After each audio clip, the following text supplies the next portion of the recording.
welcome to Walking in the Myst. Today we have Jennifer Sieck and Dactyl. They are some upcoming hosts that will be on the show. And we'll be talking today about chakras and also some gifts for the metaphysician. So, hi guys, how are you? Good, how are you? Fantastic. Hi, Jason. Hi, Jennifer. Hi, Mary. Hi, Jason. Wow. So what's happening today? We're walking in the mist. For the first time.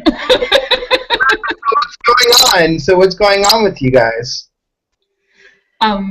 Wow. What's not going on is a better question. It's been a really busy time lately. Question, I guess. So, Jennifer is here with her cat. She finally sat down, so you might not see her tail. Oh no, she's getting up again now. So, okay.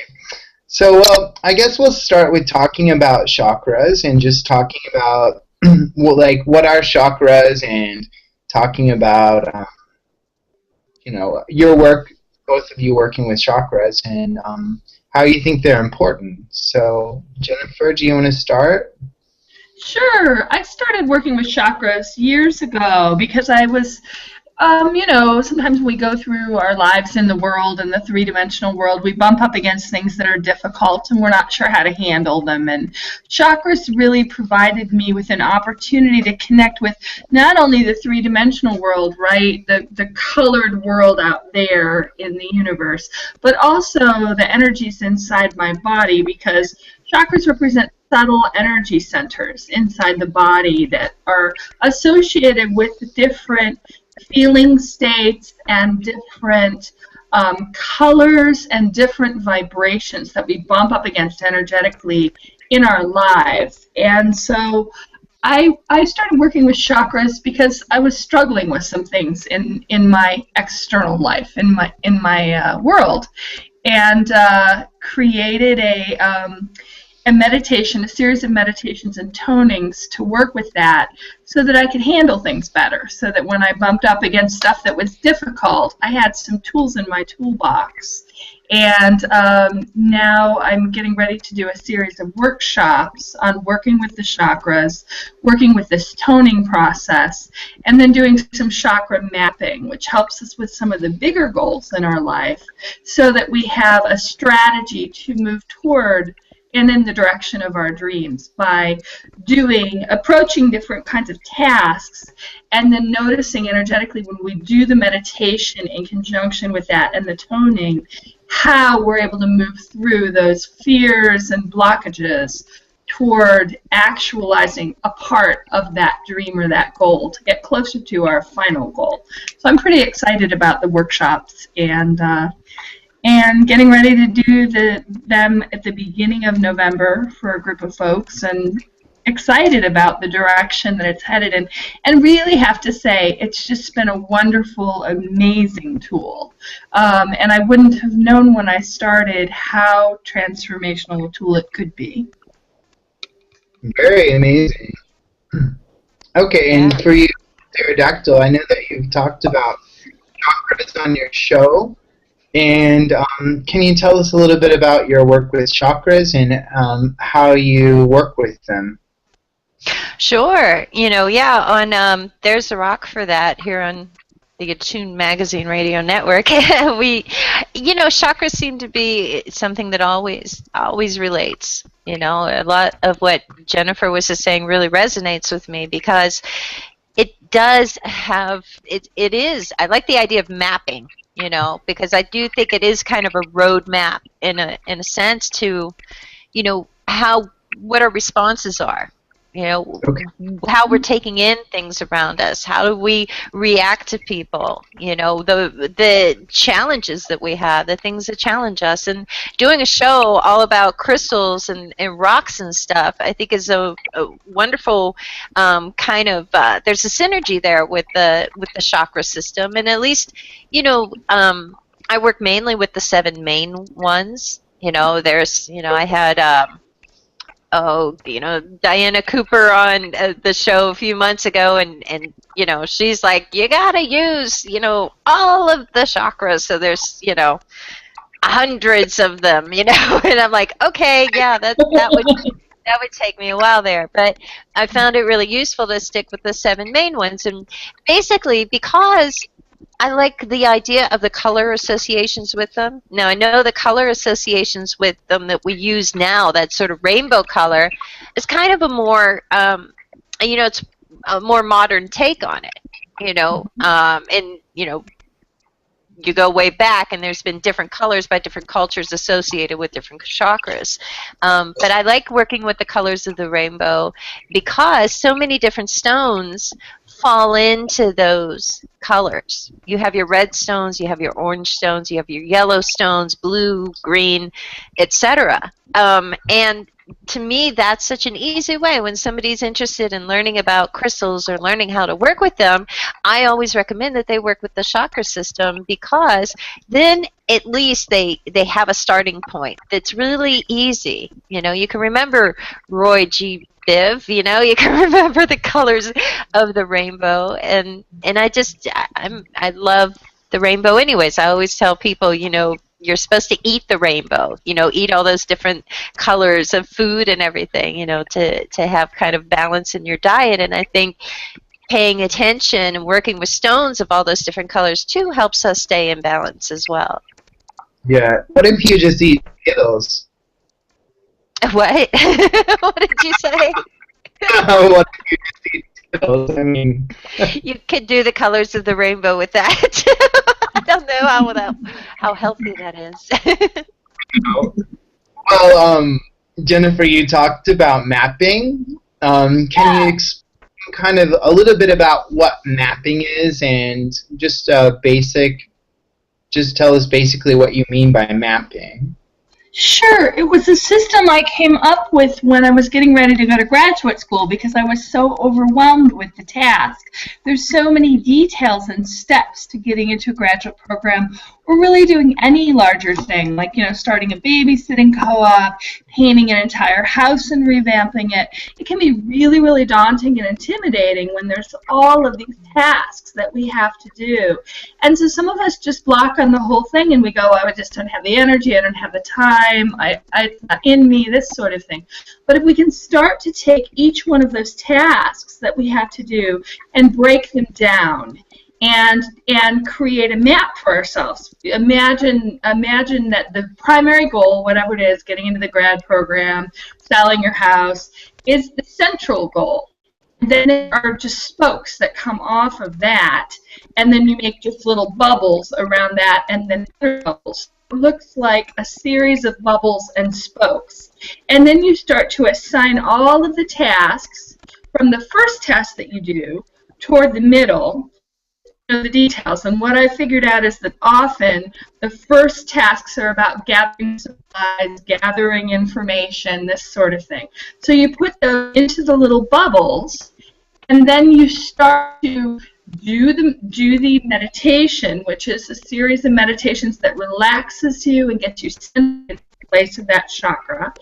And notice energetically what comes up for you as you go out into the three-dimensional world and actually do those tasks to get closer to your goal. And what I noticed when I was getting ready to go to graduate school was that I was blocking on my first chakra a whole bunch, right? That's our root chakra, so that has to do with moving through basic fears, moving through defense mechanisms, taking up space for our vision, these sorts of things.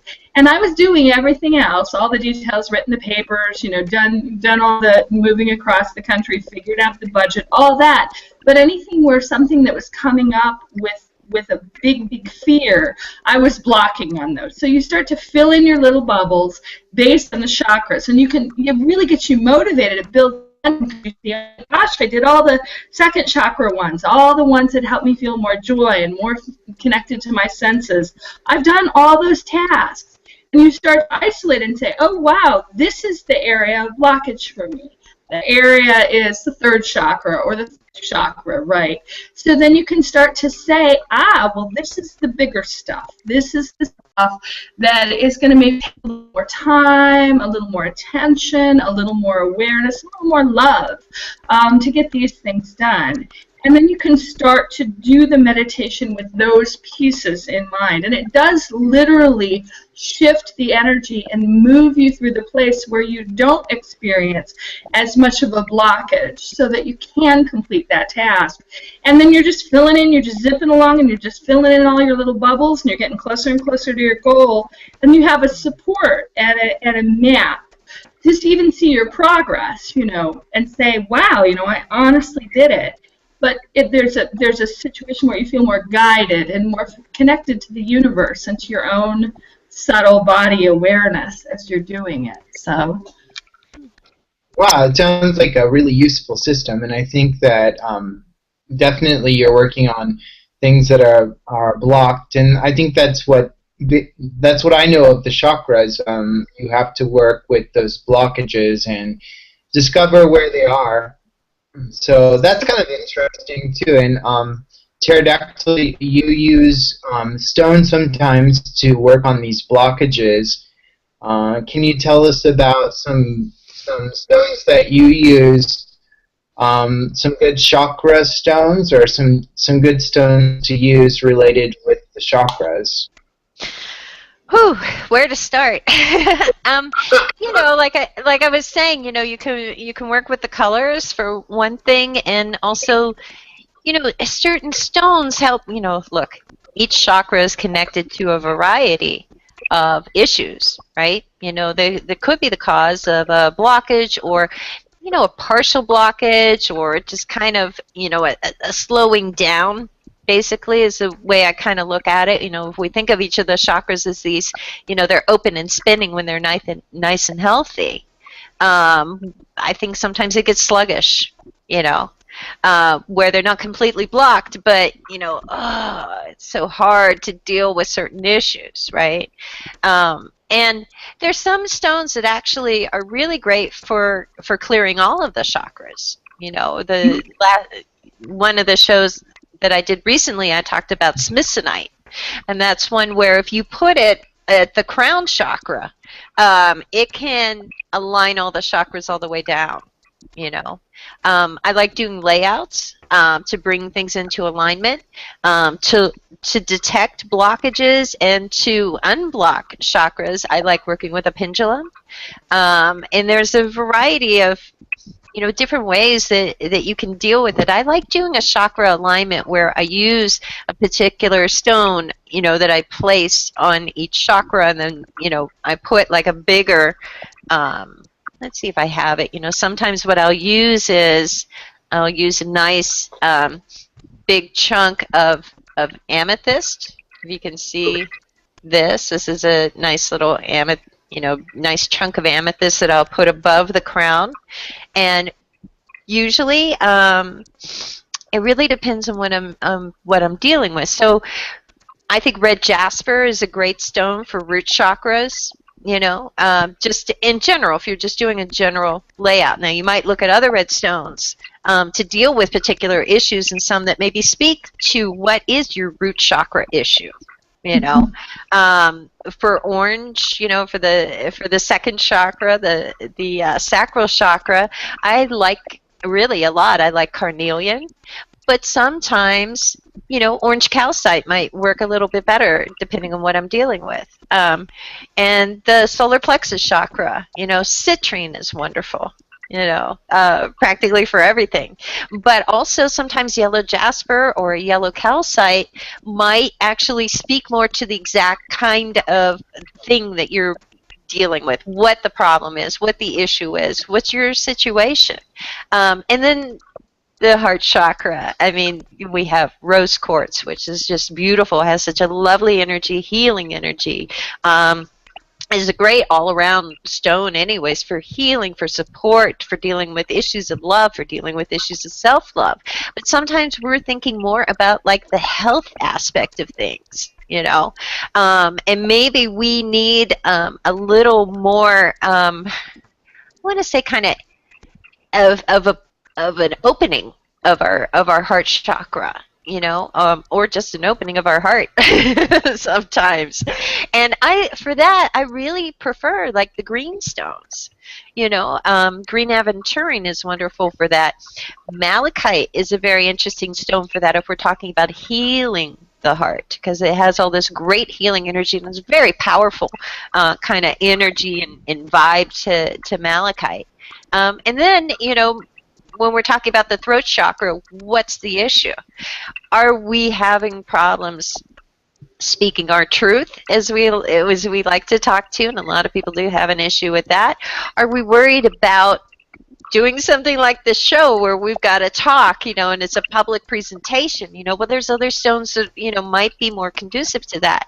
I do like blue lace agate for the throat chakra, and also sodalite, I think, is a wonderful stone for the throat chakra as well. And then working with the third eye, you have like, whoa, such a big variety of stones, and in what way do you want to work with it? You know, is it tapping more into our intuitive thoughts, or is it actually trusting our intuition? You know, because that's kind of a, you know, that happens a lot where we get messages, or we get, you know, kind of knowing about things, you know, our gut instincts, and we don't listen to them, you know, and then we pay the price, kind of. So I like things like tanzanite, or even lapis lazuli, and even amethyst for the third eye. And then for the crown chakra, clear quartz is great, selenite is great, amethyst is wonderful. And there's a lot of, you know, all these things are interchangeable. And I think a lot of times what's fun, too, is that we find different connections with different chakras. You know, if we're not speaking our truth, maybe it has to do with our heart, you know. If we're not listening to our intuition, maybe that has to do with our root chakra. Maybe we're insecure about it. Maybe, you know, it's a confidence thing even. Maybe it's a solar plexus, you know. So it's a fascinating kind of world to me where, you know, we've got these basically, you know, relatively inexpensive tools that we can work with, and we can get to know the stones, we can work with their energy, and they can help us, you know, to deal with things that we have difficulty with. Very fascinating. I know that you mentioned intuition, and I know that Jennifer works a lot with intuition in her work as well. Jennifer, how do you think, how do you use intuition? I know that we talk a lot about feeling something in a certain chakra, and how intuitively, can you give us a little bit of background about how to know intuitively how your chakras are working with you? Sure, you know, that's a process, and that's what I love about what Dactyl is saying about how maybe the issue is it has to do with your heart, but it shows up in a different place, and how it really has to do with taking a journey within yourself. And that's true with the chakra mapping as well. When you start to do the work, you get to say, oh, wow, this task brings up this fear or concern or awareness about, you know, exploring my creativity further, and at the root of it is a fear about exploring my creativity. So that might be 5th chakra. It might be 6th if it's intuitive creativity. And that's where we really get to take the journey. Sometimes these books can be so black and white, you know, this always means this, but when we start on a journey, as I know both of you know from your own spiritual work, your own spiritual journey, it becomes so much more nuanced and so much more refined than that. So it really is about trusting your own intuition and having support for doing that.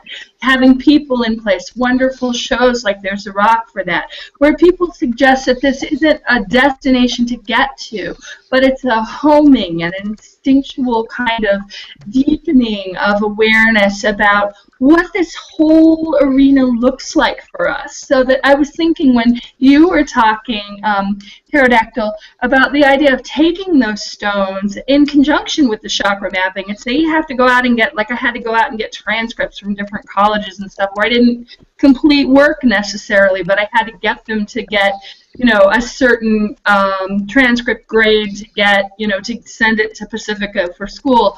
And maybe that's a scary thing because it brings stuff up for you. So maybe, that means you have to open your heart and have more self-love. So you stick, a green adventurine in your pocket. So you have support on that journey, maybe if you don't have a support person. So I love the idea that these things can be used in conjunction with each other. And it's just about trusting your inner guidance, which you guys all talk about. So. Wow, this show is going really well, and it's so interesting what you both have had to say. I think one thing that I would like to talk about is just for somebody who's really just a beginner and doesn't really know anything about, I think everybody has heard about chakras. Everybody's heard that word put out there, and they know it has to do with colors, and maybe they know the chakras. And maybe they also think about auras as well. When you think about colors, you think about auras and chakras.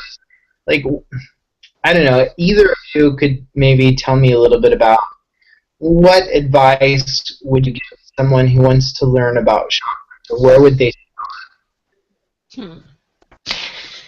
Well, I think the first time that I really, started thinking about it was, gosh, okay, I don't remember when the first time. It was a long time ago. But for me, it started with Anna de Giudice, Wheels of Life book, and I think that's, one of the classic tomes on it, and it truly is a tome on it. And I know she's doing a free workshop. She'll have done one at the end of October to kind of give an introduction to it. But really, the information is sort of everywhere, and I think what it is like whatever the source is, wherever your starting point is, explore it. Explore it for yourself.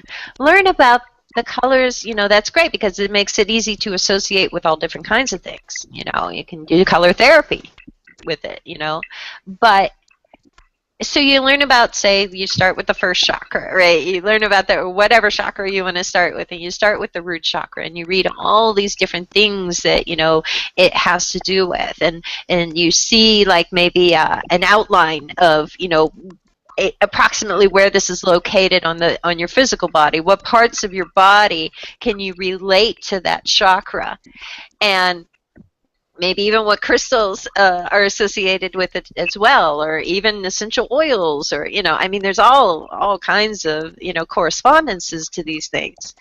But I think wherever it is, wherever the source is that you began your journey with this, is that you do your own experimentation, you do your own exploration, you find out what works for you, what resonates for you, what makes a difference, and then I think you kind of take it from there, because it's going to be more meaningful than just reading a book and saying like, oh, okay, now I know this stuff.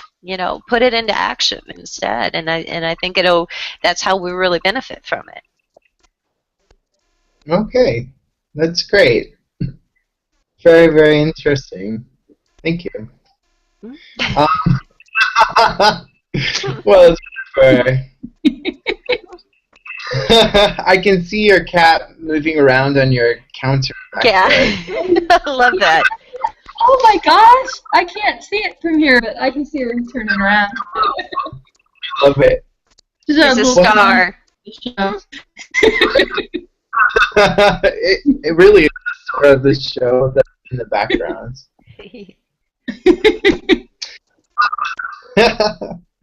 Well, I guess, is there anything else that we want to talk about chakras? Anything more that we want to say about chakras? I think we've covered a lot. Well, I have a thought. My thought is for someone who's a novice, who doesn't know anything about this, who we've thrown around all these great kind of later ideas about, crystal grids and chakra mapping and this sort of thing. But maybe in this show, or maybe in the next show, if we could just do a rundown of each chakra, so people knew exactly what it was we were talking about, where in their body it's located, what issues it might have to do, what the blockages, kind of the framework of the blockages as kind of a point of departure. That might be an interesting thing. It might be a piece people are missing. Well, could you give us like a short, well, as resumed as you can, a breakdown of some of the chakras? Sure. Yeah, absolutely. I will do that. Sure. So the first chakra is between our sit bones, and it's our root chakra, and it resonates to the tone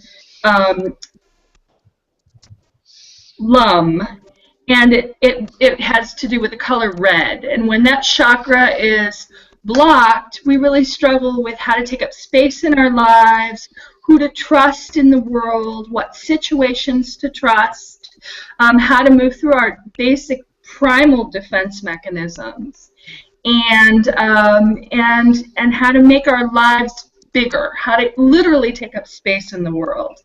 When that chakra is balanced, or when it's starting to open, we have more of a sense of general trust in our lives. We experience less defense mechanisms and more just honest connection with the world around us, with nature and with grounding. And we take up more space. We start to move further out of our homes and connect with people further out in the world. And do things that scare us, go through things and experience things that might bring fear up in us, and move through that energetically. And a great way to work with that chakra is to notice the color red and to tone the tone lum. And I do it in the bathtub when I'm, if I'm like really wigged out over the day and I've had some difficult experiences. I'll just start with my first chakra, and I'll just tone the tone lum. And I'll just kind of be in that space of knowing that it means I'm moving through my fears and I'm connecting with the energy of grounding in the universe. And so that's a great way to know that it's opening, is when we're walking around day to day, we start to feel safer and more of a sense of trust in general. So our second chakra is our sacral chakra, and it's right there below our belly button, and it resonates to the tone VUM. And the color is orange. And when that chakra is blocked, we can really struggle. And this happens in our lives when we bump up against trauma, right? We can really struggle with feeling a sense of joy because we kind of collapse or shut down or tighten our energies up. And so we don't allow ourselves to experience our five senses because maybe we bumped up against energetically something that's been difficult. And so instead of allowing things to be really colorful and really feeling and really evocative, it's safer to us to push away. There's a price of that, which is we don't experience as much joy or as much connection with our five senses. But we feel more protected and more safe. And we know that that chakra is opening up because it's easier for us to feel a sense of joy, a sense of connection, and a sense of really embracing the energy of the five senses. Our world is so beautiful, profoundly beautiful. Colors are so bright. Visions are so beautiful and so refined, but we only experience them that way if we allow ourselves to work with open that second chakra. So our third chakra is our solar plexus chakra. It's right there above our belly button, and it resonates to the tone rum, and the color is yellow. And when that chakra is closed, we really struggle with our ego, and we can struggle with it in two different ways. Some people struggle with it by not coming to the table about what they want to bring into the world, and they say, oh, it doesn't matter, and I don't care, no one's going to listen to me. And some of us struggle with it by being overconfident and just being like, a bull in a china shop and not paying any attention to what other people are needing, and and it can be really competitive. And so we know that this chakra is starting to open up when we're able to connect with a sense of our authentic self without dragging our ego, either, you know, a protracted small ego or a great big overzealous ego with us. And we can connect and we can move into this place of actualizing our dreams. So, and then our fourth chakra is our heart chakra, and that resonates to the tone, let's see, yum, right, yes. And the color's green, and when that chakra is closed, we struggle with love. We struggle with what that means for us. We struggle with, do we have enough to give some to ourselves and give some out there? So our boundaries are not very fluid or flexible. They can be really, really rigid, and it's hard for us to draw love into our lives or draw support into our lives where people can love us easily or where we can love them easily. And when that chakra is starting to open, we don't struggle as much with that. So we go, oh, you know, I trust that there's enough love to go around. There's enough support to go around. There's love for me. There's love for other people. And our boundaries become much more fluid. And it's easier for us to bring an experience of real love into our lives. And maybe even our heart feels like it gets bigger, or we feel more compassion. Our fifth chakra is our throat chakra, and that resonates to the tone hum, and the color is blue. I like to think of it as a turquoise blue or teal blue. And when that chakra is closed, we struggle with how to be creative in the world, how to do things in a way that's like our unique kind of way of doing things. And we think, oh, that's silly, and I shouldn't do it that way, and that doesn't matter, and we discount our own unique way of being in our lives. And also, we struggle with how to ask for what we need. But when that chakra is open, starts to open, it's easier for us to ask with more refinement and more awareness about what it is we need in the world. And it's easy for us to follow and trust our unique way of being in the world and open to our creativity. Sixth chakra is your third eye chakra, and that resonates to the color purple or lavender, that kind of spectrum. And when that chakra is closed, we really struggle with our intuition and what that looks like. We question our intuition. We don't allow ourselves to connect with the idea of intuition. We might overvalue our rational mind at the expense of our imagination, which is where our intuition starts. We devalue the fact that we can manifest things in the world. When that chakra starts to open and we get clear about that, there's a bridge between our intuition, our intention setting, our imagination, and our manifestation. And we feel like we're a really, really important part of that. Our sixth chakra, and that tone is Om. That tone is Om. And then our seventh chakra is our crown chakra, and that is the color, I like to think of it as a clear or a golden kind of a color. And that chakra is silent, so there's no sound that accompanies it. It's a great way to check in with all the rest of the chakras if you're doing a meditation with it.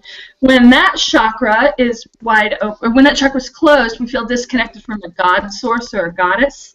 We feel disconnected from nature, and we feel like we have to, like we're totally disconnected or isolated from a larger support, a universal sense of support in our community or in our relationship with any kind of divinity. And when that chakra's open, we feel connected, like we have a right to manifest what we want in the world, and like there's something that's overlooking everything and creating meaning and creating love and support in our lives. So that's just a quick blurb of them. Oh, that was very good. Very professional. Always. Oh, yeah, but beautiful, beautiful though. What a lovely, explanation of the chakra system and the problems. And boy, you really gave us a lot of information. I love that. You're ready to go. I was like, man, she's got this right there. I love it. I love the work. It's wonderful, powerful work. So yeah. It really is. And your cat. it almost fell off the counter while you were talking, and I was like, Oh, no! it's so cute. He's such a ham. Oh, yeah, she's a lesbian. So great. Amazing. Cool. Well, yeah, Jennifer, is actually, you've put out a publication, haven't you, about chakras? Well, I'm in the middle of a bunch of different projects that haven't come to above the earth yet, but I'm working on an MP3 of this work, this material, which goes through the meditation and goes through the toning, and then I'm also working on a book. But the book, there's all sorts of, caveats. It'll be out there one of these days. But yeah. We can't wait to get it. Oh, thanks. Thanks. Yeah, that's exciting. Thanks. Well, I guess we're coming up to the holiday season here. Yeah. It's really exciting, and I don't know. What are you excited most about this holiday season? Dactyl, do you want to talk a little bit about Sure. I am always excited about this holiday season. In fact, once it turns October 1st, I'm already planning my Thanksgiving dinner I'm going to cook because it's my biggest meal of the year. I love cooking a turkey and doing all the fixins, real mashed potatoes. So I get really excited about the food and the festivities and just that feeling, it's like, I don't know, it seems like people are nicer, unless you're like in Walmart during a sale or something, or on Christmas Eve or something like that, then, you don't think people are so nice, maybe. But, I love the fact that, people that may not necessarily decorate or do very much, around their own homes or whatever, they all seem to want to put something up. They want to hang a wreath or hang some holly, and I feel like that there's something really wonderful about that because it brings out that, I guess, the magnanimous kind of nature that we probably all have within us, but maybe we don't see it so much. It's kind of like, Jennifer, when you were talking about the heart chakra, I got this image of the Grinch and his heart getting larger. Yep. And that's the thing also that I love about it is all those great, old holiday shows that they show every year. You get to watch It's a Wonderful Life again. You get to see the Peanuts gang, celebrate the holidays, and those are the things I love. And then obviously, presents. I love presents. And, there's a lot of, new decks coming out in November, early December that I've got my eye on and I'm putting on my list and going to kind of, put it under my husband's pillow. Maybe you should give this to Santa. Is there anything on your list that you really want this year? Yes. There is. I'm not ashamed to say it. I really want the DC Comics Justice League Tarot deck. Oh, wow. Yes! Can you believe it? I am so excited about that.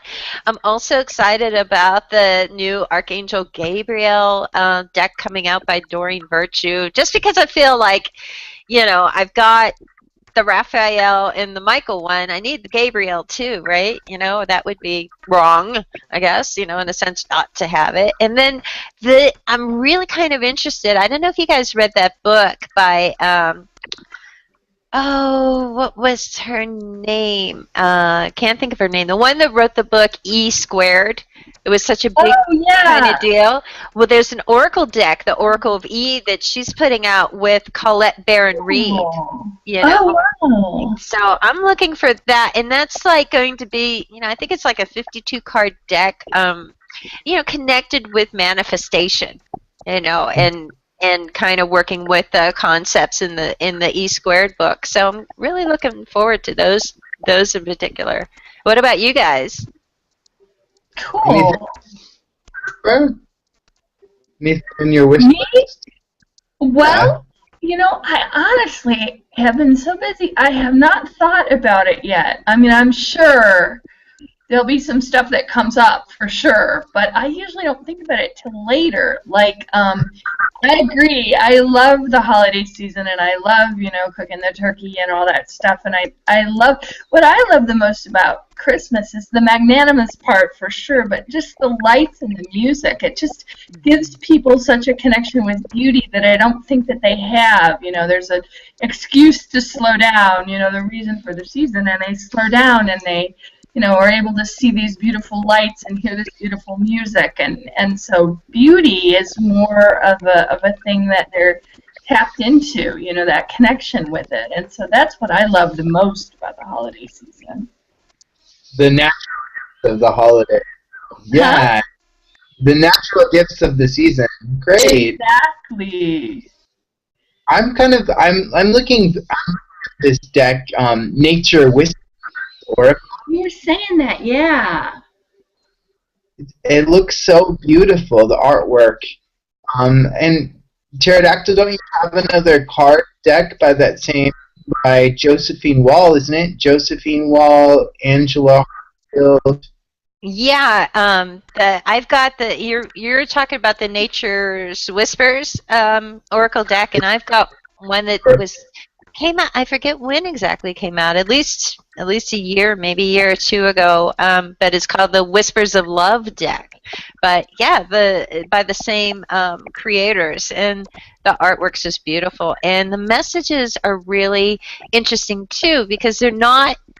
It's not like just a keyword, and it's not like the same old thing you kind of hear. I mean, what I like about that deck in particular is that it talks about all the different kind of aspects of love. It's not, just a sort of true love. I've seen decks that have like a true love card, a soulmate card, and I think like, oh boy, this is high expectation, and this is more, this is more like the nuances of being in love or loving someone or being of relationships, really, because we all know there's a lot of nuances in our relationships. I do have one that I saw the other day. There's a guy named Paul Miller on Facebook who is working on a deck called the Revelations. Let me look it up real fast. The Revelations Oracle card deck. And he's a friend of mine. I don't know him well or anything, but I had posted him on my Inner Voice page because he has a GoFundMe or one of those things up, and he's raised, I think, 80-90% of the money that he's looking for to create this deck. But it's a beautiful deck. It is very archetypal, but it's very archetypal based on his idea of archetypes. So it has a card for every single astrology sign in it, a card for earth, air, fire, and water, a card for different gods and goddesses, and it's really beautiful. I really encourage anybody listening to the show and you guys to take a look for it. He's getting ready to put that out, and I'm excited to see that come to fruition. And go fund him, I think it's not GoFundMe, it's the other one, the one where you have to raise the whole amount to get any of it. But he's like, I don't know, the 97% or something like that. He's just zipping along with his fundings, and it's a beautiful deck. So. Oh, cool. Yeah. So I have to add that to the list. Revelations Oracle deck is what it's called. Exciting. Well, is there Pterodactyl? What your show? You have a few that you've done recently, and a few shows coming up. Would you like to talk about one before we get off here? Oh, really? Just, I don't plan that far ahead too much. But, yeah, basically what it is like I declared autumn, I called it, what did I call it? Autumnal spirit season. and kind of for some of the reasons that we've been talking about. So a lot of the shows, that are going to be coming up through the rest of autumn until we get right into winter are going to be of a more spiritual nature. We talk a lot about, using crystals for physical healing and mental, emotional, and spiritual connection and stuff. And I'm doing a series on contact stones, particular stones that are thought to be connected with various spiritual beings, whether those are angels or archangels or spirit guides or even ancestors and ascended masters. So then mid-November is when I'm doing the stones you use to connect to your ascended masters, and kind of talking a bit about what they are and where the term comes from and the concept as well. So, stay tuned for that. And I'm on every Thursday at 4 p.m. Eastern on Attune Magazine Radio Network on Blog Talk Radio. Oh, well, we can't wait to tune into those shows. I know I like to tune in as much as I can. So, yeah, I get to hear the Ascended Masters. That sounds so interesting, and I think people really have an interest in that. So it should be really great. Well, thanks. So. Thanks for tuning in. Well, thank you both so much for coming on here and speaking about the chakras and about some decks that are coming out and your plans. And, well, thank you very much for being on the show. And, well, anything left that you want to say? Jennifer, anything? No? Just trust your intuition, don't let anybody else tell you what that looks like. Go into your body, notice the colors around you, notice the spirit guides that are working with you and the nature that compels you, and that'll make the journey easier. Okay. Thank you both, and have a fantastic autumn, an enchanting autumn, and thanks for tuning in, everyone, to our Walking the Myst program. Thank you. Thank you. Bye. Thanks. Bye-bye.